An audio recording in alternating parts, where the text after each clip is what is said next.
जय श्री कृष्णा, श्री राधे राधे। भगवत चर्चा में आप सभी का हार्दिक स्वागत है। आप हमारी श्री लाडली लाल जी सरकार के दर्शन कर रहे हैं। आज भगवत चर्चा में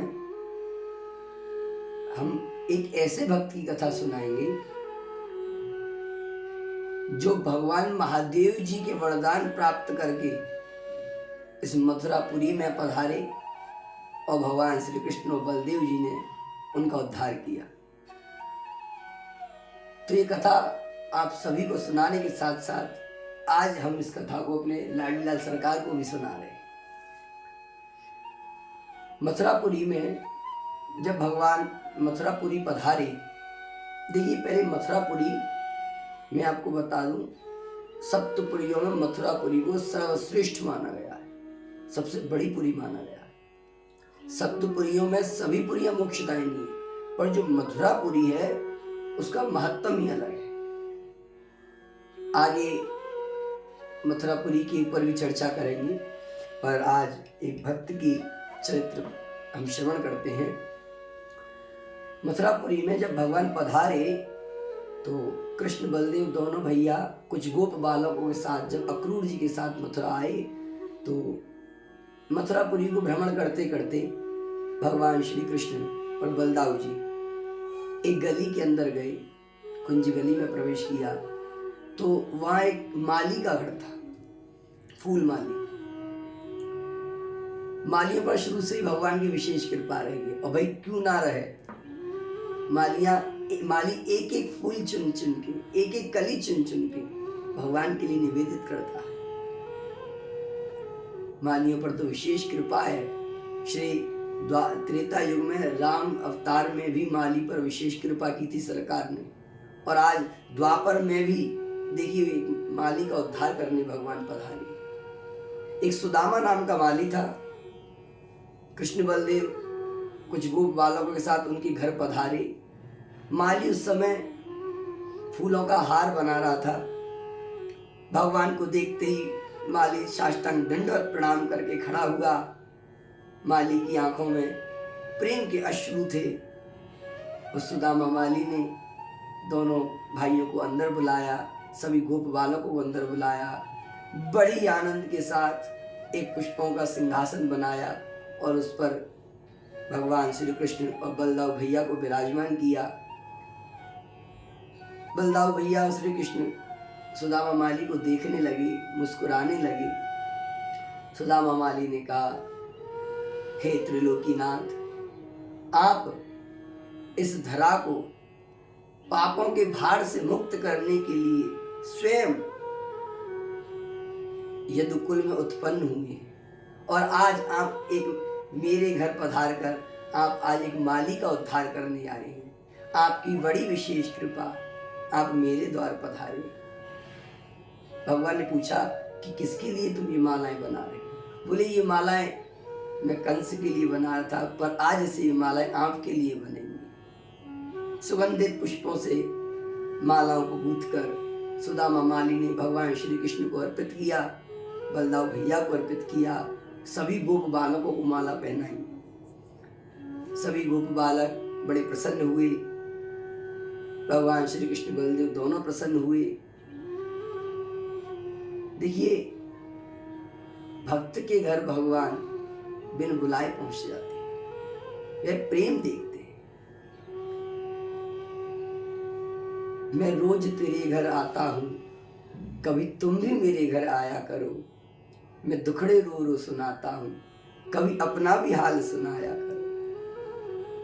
तो ऐसी बात नहीं है कि हरि नहीं आते, हरि आते हैं, बस एक प्रेम की लगन लगाए रखिए। सुदामा की लगन द्वापर की नहीं थी, उस सुदामा माली की लगन तो बड़ी पुरानी थी, बड़ी प्राचीन लगन थी उसकी। सुदामा माली पूर्व जन्म में कुबेर के, जो कुबेर जी महाराज हैं, उनका एक बगीचा था, चैत्र रथ नाम का बगीचा था। उस बगीचे में पहले के माली थे, पूर्व जन्म में भी वो माली ही थे। कुबेर जी के चैत्र रथ नाम के बगीचे में पुष्पों को लगाने का कार्य था। उस समय उनका नाम था हेममाली, उनको हेममाली कहते थे। बड़े ही सत्संगी थे, विष्णु भक्त थे, विष्णु भगवान की पूजा अर्चना बड़ा ही सत्संग किया करते थे। 5000 वर्षों तक हेममाली ने महादेव जी की तपस्या की। क्या तपस्या की? 5000 वर्षों तक प्रतिदिन 300 कमल पुष्प महादेव जी को अर्पित किया करते थे हेममाली। ये नियम था उनका। सभी देवी देवताओं की पूजा करते थे कि बस कैसे भी हरि की प्राप्ति हो जाए। एक दिन महादेव जी प्रसन्न हो गए और प्रसन्न होकर बोले कि हेममाली बताओ तुम्हें क्या चाहिए। तब हेममाली ने कहा कि हे देवादिदेव, हे त्रिनेत्रधारी शंभो, मुझे कुछ नहीं चाहिए, बस मुझे चाहिए तो मुझे इतना चाहिए कि स्वयं हरि मेरे द्वार पधारे, स्वयं हरि मेरे घर पधारे एक बार, बस यही अभिलाषा है मेरी। मैं प्रतिदिन उनको स्मरण करता हूँ, मैं प्रतिदिन उनको याद करता हूँ, हरि कब मेरे घर आवेंगे, बस आप मुझे यही वरदान दीजिए कि हरि स्वयं मेरे घर पधारे, स्वयं भगवान परिपूर्ण पुरुषोत्तम मेरे घर पधारे। महादेव जी ने कहा कि हेममाली, द्वापर के अंत में जब भगवान श्री कृष्ण का अवतार होगा तब मधुपुरी में, मथुरापुरी में तुम सुदामा माली के नाम से प्रसिद्ध होगे। द्वापर के अंत में भगवान तुम्हारे गृह पधारेंगे। तो महादेव जी का वरदान और हेममाली की तपस्या, सुदामा माली के पूर्व जन्म की तपस्या, उसको पूर्ण करने के लिए कृष्ण बड़देव द्वापर में सुदामा माली के घर पधारे। भगवान ने सुदामा माली को वरदान दिया कि तुम सदा ही मेरे प्रिय रहोगे और इसी जन्म में तुम मुझे प्राप्त कर सकोगे। बलदाव जी ने सुदामा माली के परिवार को जन्म जन्मांतरों तक अखंड रहने वाली लक्ष्मी जी प्रदान की और सभी को मुक्ति प्रदान करने की कहा। तो हेममाली ने कहा कि आपके चरण पढ़ने से मेरी 7 पीढ़ी आने वाली, 7 पीढ़ी जाने वाली और 7 पीढ़ी मेरी पत्नी के पियर पक्ष की सभी तर गई।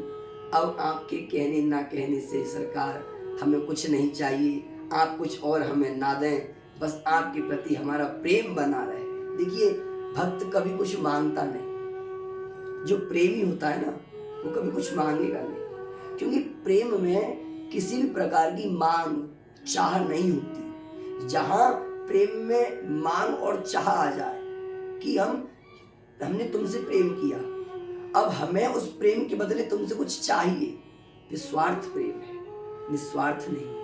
और प्रभु से यदि स्वार्थी प्रेम किया गया है तो फिर वो प्रेम नहीं है।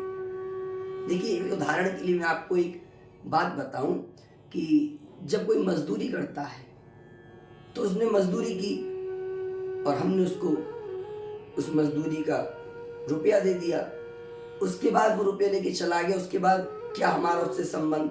उसने मजदूरी की, हमने उसको पैसे दिए बराबर। परंतु यदि वही व्यक्ति हमसे कहे कि अरे नहीं, आप तो हमारे प्रेमी हैं, हम तो आपसे प्रेम करते हैं, आप तो बड़े सज्जन हैं, हम आपका बड़ा मान सम्मान करते हैं, हम आपसे मजदूरी नहीं लेंगे, तो क्या हम उस व्यक्ति को भूल पाएंगे? कभी नहीं, हम उस व्यक्ति को कभी नहीं भूल पाएंगे। क्यों? क्योंकि उसका प्रेम इतना था जो कि सब कुछ छोड़कर हमारे मजदूरी कर रहा है और उसने मजदूरी 1 रुपया नहीं ली। हमारे प्रेम के कारण बोला कि हम आपसे पैसे ही नहीं लेंगे। कभी भी उसको किसी भी प्रकार का कार्य पड़ेगा तो वह व्यक्ति उसके लिए हमेशा तत्पर तैयार है, क्योंकि उसके ऊपर उसका कर्ज छड़ा हुआ है। उसी प्रकार हम भगवान से प्रेम करें, उनका भजन करें और संसारी भोगों की तुच्छ वस्तुओं को मांग लें। हमने भजन किया और फिर तुच्छ वस्तुएं, संसारी भोग की कामना से वस्तुएं मांगी, भगवान ने हमको दे दी। फिर भैया तुमने भजन किया, उसके बदले मिल गई, तो प्रेम कहाँ रहा? प्रेम नहीं रहा। जब नामदेव जी ने शरीर छोड़ा था तो शरीर छोड़ने से पहले श्री विट्ठलनाथ जी ने नामदेव जी से पूछा, अरे नामा, तुमने जीवन भर मुझसे कुछ नहीं मांगा, आज तो कुछ मांग लो। तो पता है नामदेव जी ने क्या मांगा? नामदेव जी बड़े ही विनम्र भाव में मुस्कुराकर बोले, अरे विट्ठल, यदि आप मुझे देना ही चाहते हैं तो एक कार्य कीजिएगा, जब मेरा शरीर पूर्ण हो जाए तो मेरे शरीर को अपने मंदिर की सीढ़ियों के नीचे समाधि दे देना। विट्ठलनाथ की आंखों से अश्रु प्रवाह होने लगे। वो बोले, सर, विट्ठलनाथ बोले, अरे नामा, ये तूने क्या मांगा? मैं तुझ जैसे भक्त को पलकों पर बिठाने की बातें करता। नामदेव बोले कि विठोबा, अरे विट्ठल, इसी बहाने जो तुम्हारे आने जाने वाले भक्त होंगे, जो तुम्हारे दर्शन के लिए आएंगे जाएंगे, उनके चरणों की रज मेरे ऊपर पड़ती रहेगी। मुझे बस यही चाहिए। भगवान ने नामदेव जी को अपने हृदय से लगा लिया। त्याग है इस मार्ग पर, और त्याग करना नहीं है, स्वतः होने लगता है। बस हमें तो प्रेम करना है, किसी वस्तु को छोड़ने की आवश्यकता नहीं है। हमें तो भजन पकड़ना है, हमें तो प्रेम पकड़ना है। हमसे भजन करें, प्रेम करें, जो वस्तु हमारे योग्य ना होगी वो स्वतः छूट जाएगी। हमें किसी भी चीज की लालसा नहीं करनी पड़ेगी। उसी प्रकार सुदामा माली ने भगवान कृष्ण बलदेव से किसी प्रकार की चाहना ना करके यही कहा कि प्रभु अपने ही चरणों में स्थान दीजिए और हमें अपनी ऐसी भक्ति प्रदान कीजिए, ऐसी भक्ति प्रदान कीजिए जो जन्म जन्मांतरों तक न मिटे। भगवान बोले कि हे सुदामा, तुम इसी जन्म में मुझे प्राप्त कर लोगे और हमेशा मेरे अत्यंत प्रिय रहोगे। इस प्रकार भगवान सुदामा माली को वरदान देकर फिर आगे के लिए प्रस्थान करेंगे। बोलिए भक्तवत्सल भगवान की जय, कृष्ण बलदेव भैया की जय, श्री सुदामा माली जी महाराज की जय।